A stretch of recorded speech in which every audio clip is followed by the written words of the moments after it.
Gracias, buenas tardes a todos y todas. Gracias a SICUS por la invitación y gracias a Juan Carlos por la presentación. Cuando me invitaron a participar en estos encuentros, me explicaron lo que acaba de decir Juan Carlos, el interés en tener distintas miradas y distintas perspectivas sobre la economía de quienes actuamos y participamos en la economía social y solidaria.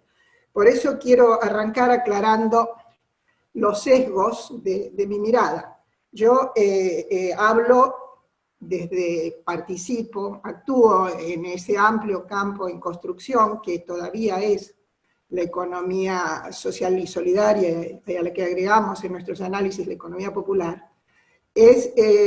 Hablo desde la academia, yo en particular desde una universidad, la Universidad Nacional de General Sarmiento, y que a su vez es integrante de una red universitaria en economía social y solidaria que hemos creado en el 2014 y que tiene la función de visibilizar lo que los distintos equipos de universidades están haciendo en relación con la economía social y solidaria en temas de investigación, intervención territorial, comunitaria y por supuesto formación.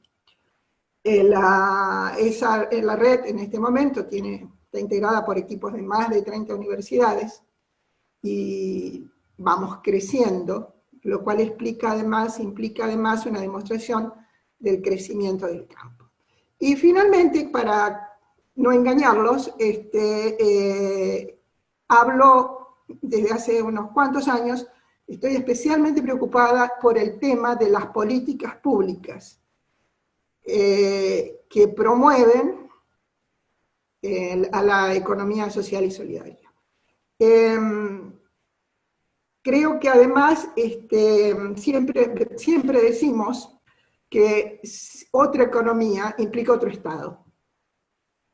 Y esto es un Estado deseable, el Estado deseable es un Estado participativo, abierto a las necesidades y demandas de los distintos actores y actrices de la sociedad civil, y además lo que desearíamos es poder aportar a políticas co-construidas entre Estado y sociedad civil, no solo políticas de arriba abajo, y coproducidas con la sociedad civil. Se está haciendo, esto no es lo extendido en nuestro país ni en América Latina, pero hay unas muy lindas experiencias de las cuales no me voy a detener hoy. ¿Por qué hacer foco en las políticas? Porque entendemos que si uno le preocupa a impulsar, como decía Juan Carlos recién, otras formas de organización de la vida, del trabajo, de la producción, que tiendan a una sociedad más solidaria y que además pueda, en el marco de una economía mixta, generar un espacio alternativo y disputar espacios con el capitalismo, creemos que el papel del Estado es central. Las políticas que nos interesan y a las que quisiéramos poder contribuir, intentamos contribuir, son aquellas que son políticas en interfase entre Estado y sociedad civil, a eso que llamaba hace unos minutos co-construcción o coproducción de políticas. Creemos que además, que en este momento de pandemia, poner la mirada en las políticas es importante. En un momento tan excepcional como este, se ha puesto en blanco sobre negro, algo que el neoliberalismo no está dispuesto a aceptar y ni siquiera ve. Y esto es que la realidad de que en situaciones de crisis es el Estado y no el mercado el que permite seguir viviendo. Y en ese seguir viviendo, nosotros lo que hemos analizado es qué tipos de políticas se han implementado en esta etapa, y eso es lo que quisiera hablar con ustedes hoy, para permitir seguir viviendo a los distintos agentes de la economía social y solidaria. Nosotros tenemos un instrumento, que es el que utilizamos para hacer nuestro trabajo, ese es el observatorio que que mencionó Juan Carlos, el Observatorio de Políticas Públicas para la promoción de políticas para la economía popular, social y solidaria. Este es un observatorio que en el marco de la RUES en este momento está gestionado por dos universidades, la Universidad de General Sarmiento y la Universidad Nacional de Rosario, y es un ejemplo de acción pública, porque es un observatorio que es un observatorio creado por universidades y que ha sido desarrollado con el apoyo del programa de cooperativismo y economía social en la universidad de la Secretaría de Políticas Universitarias.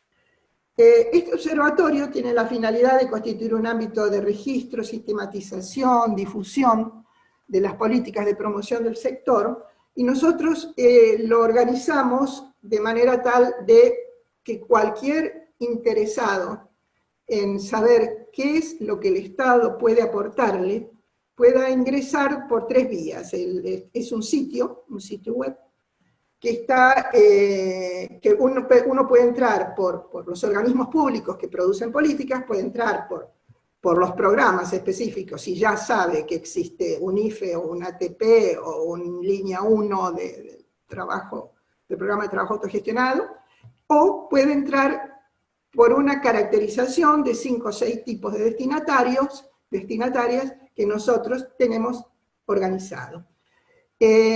O sea que, a ver, todos tenemos, como decía un escritor famoso, todos escribimos pensando en algún lector típico. Nosotros armamos este observatorio pensando en un usuario típico.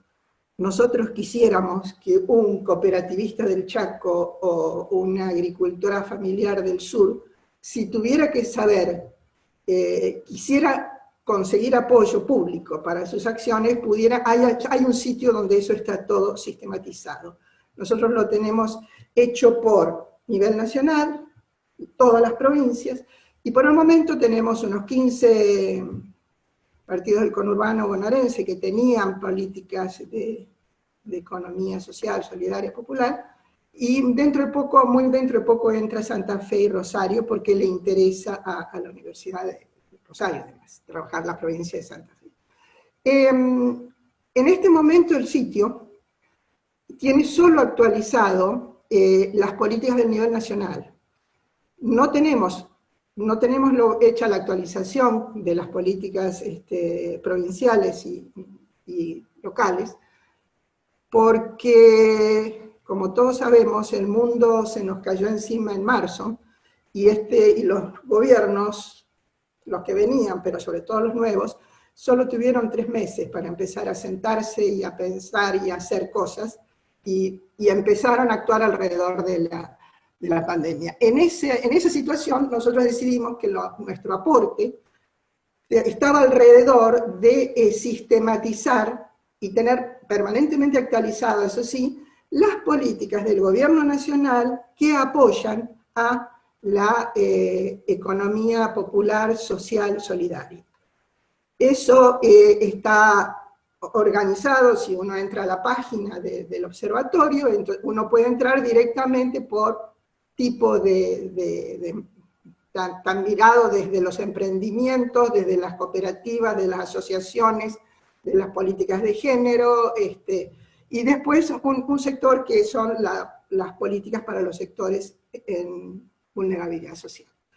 En esta coyuntura, entonces, lo que estamos haciendo es este registro, y como además el observatorio se plantea ser un espacio de análisis crítico de las políticas, que hemos venido haciendo a través de informes sobre las políticas públicas, en este momento hemos seguido escribiendo para reflexionar un poco sobre qué es lo que está pasando con la intervención del Estado en el campo que nos preocupa. Obviamente este no es momento de hacer análisis ni evaluaciones, las cosas están ocurriendo y a una velocidad bastante impresionante. Por lo tanto, la tarea que hemos hecho es la de plantear algunas líneas de análisis y además, y algunas preguntas alrededor de qué va a pasar después, ¿no? En algún momento va a haber algún después, aunque se haga tan largo el presente, ¿no? El presente de pandemia. No bien iniciado, a ver, una primera aclaración, una cosa es lo que nosotros hemos estado haciendo y podemos hacer hasta el momento, es describir y presentar las políticas. De ahí a cómo las políticas han llegado, esa es otra cosa. Nosotros solo voy a hacer algunas referencias a esto en relación a lo que, por ejemplo, federaciones y otras organizaciones han manifestado alrededor de lo que está pasando, pero eso para nosotros es un segundo momento que también estamos analizando, y que estamos analizando a través de entrevistas con quienes hacen economía popular, social y solidaria en el conurbano y en el Gran Rosario. Pero hoy, en estos minutos, me voy a detener en lo que está pasando en el marco de las políticas. Rápidamente, todos sabemos, el Estado puso en marcha programas redistributivos. Apareció el Estado redistributivo, cosa que los 4 años anteriores nos tenía poco acostumbrados, y ese Estado redistributivo se planteó cómo hacer para sostener salarios en momentos de inactividad, y subsistencia de trabajadores independientes y trabajadores del sector de los que nos ocupamos. Tenemos relevadas 36 medidas más significativas que se han puesto en marcha en el Estado, en el gobierno nacional, para todo el país. Muchas son gestionadas con provincias y con municipios, lo cual esto implica poner en marcha el aparato del Estado para hacer que funcione rápidamente un Estado que venía, yo diría, bastante oxidado del proceso anterior. Estas 36 medidas para la economía popular, social y solidaria son intersectoriales. Hay 8 ministerios implicados, hay varios organismos. El INAES es un organismo que ha tomado protagonismo en esta etapa. Algunas de estas medidas son claramente coyunturales, son medidas que, desaparecida la crisis, seguramente desaparecerán. Algunas tienden, a nuestra manera de ver, a un fortalecimiento de más largo plazo, y que habría que discutir y pensar cuáles son las que deberían ser profundizadas, mejoradas, y sobre todo mucho más trabajadas con las organizaciones, que son las que realmente saben qué problemas hay. Un repaso rápido sobre estas 36 medidas, nosotros las dividimos en 6 tipos de intervenciones. Hay un grupo, el más grande de todos, que es aquellas que son de las que llamamos de apoyo a la producción. Son medidas que aportan básicamente herramientas de financiamiento a tasa subsidiada, en algún caso aportes no reembolsables. También incluimos acá una medida como el convenio de Energas, para establecer una tarifa social y régimen tarifario especial para empresas recuperadas y cooperativas de trabajo, por ejemplo. Un segundo grupo de medidas son medidas de apoyo, que definimos como medidas de apoyo al ingreso y al trabajo. El ejemplo más conocido en este grupo es el ATP, pero el ATP está fundamentalmente pensado para el trabajo en relación de dependencia. De hecho, hay 2,5 millones de trabajadores formales cubiertos por 2 instrumentos, un salario social, un complemento salarial y las tasas de crédito, a tasa cero para monotributistas. También incluimos aquí, por ejemplo, la línea 1 del ya existente programa de trabajo autogestionado, histórico desde antes de los gobiernos anteriores al 2015, pero ese me voy a detener un poco en eso después, es un ejemplo de medidas diferenciales y de miradas diferentes respecto a trabajadores asociativos autogestionados y trabajadores en relación de dependencia. Un tercer tipo de medidas son de apoyo a la comercialización. Aquí hay una, voy a mencionar una, solo muy significativa, nuestro criterio, que es la incorporación de cooperativas y mutuales al CIPRO, al Sistema de Información de Proveedores del Estado. ¿Qué va a pasar con esto? Pero es un avance que esto haya sido considerado. Un cuarto tipo de medidas, que son medidas referidas a las condiciones de trabajo, y acá nosotros incluimos en este grupo, por ejemplo, protocolos de buenas prácticas COVID para la agricultura familiar, o la red de asistencia digital, que ofrece herramientas para promover el trabajo a distancia, que fue pensado para pymes, pero también extensivo a cooperativas y mutuales. Un quinto grupo de políticas que se hicieron en esto, estamos hablando todo esto entre abril y julio, y unas cuantas muy cercanas al comienzo del proceso. Un tipo de políticas especiales que no son como las que mencioné antes, que proveen bienes o servicios o asistencia técnica, sino que son políticas que refieren más bien al hacer de las propias políticas. Y ahí nosotros encontramos algunas que son de facilitación administrativa. El INAES ha hecho un proceso para facilitar la registración de cooperativas, por ejemplo. Hay varios ministerios han tenido medidas que tienden a hacer más accesible el acceso, valga la redundancia, pero incluimos aquí otro grupo que son las de registro de destinatarios y destinatarias. El más conocido por todos es el RENATEP, posiblemente, el que tiene más información, es el RENATEP, que es el Registro Nacional de Trabajadores y Trabajadoras de la Economía Popular, que formaliza, reconoce los derechos de los trabajadores del sector. Esto está siendo hecho por el Ministerio de Desarrollo Social.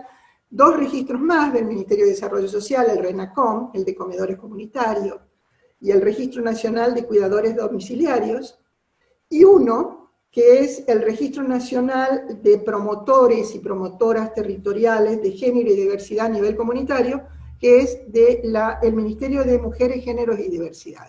Todo esto implica hacer un intento de hacer visible a ciertos trabajadores y al hacerlos visible poder hacerlos acceder a derechos y a reconocimientos de distintos tipos. Y por último, sexto grupo de políticas, las medidas que llamamos de protección social y cuidados para las poblaciones en condiciones de vulnerabilidad social, y por ahí el más famoso que todos conocemos es el IFE, el Ingreso Familiar de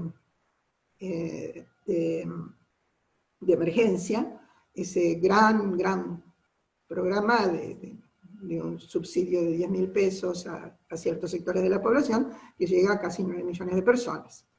Sintetizando, las medidas son sumamente importantes, no hay duda, es una reaparición del Estado, pero a la vez muestran un trato diferencial hacia el trabajo asociativo y autogestionado respecto del trabajo con patrón, para decirlo simple. Diferencial en montos, en tipos de medidas, en tiempos de implementación, y el tiempo es un recurso impresionantemente valioso en épocas de crisis, como todos y todas sabemos.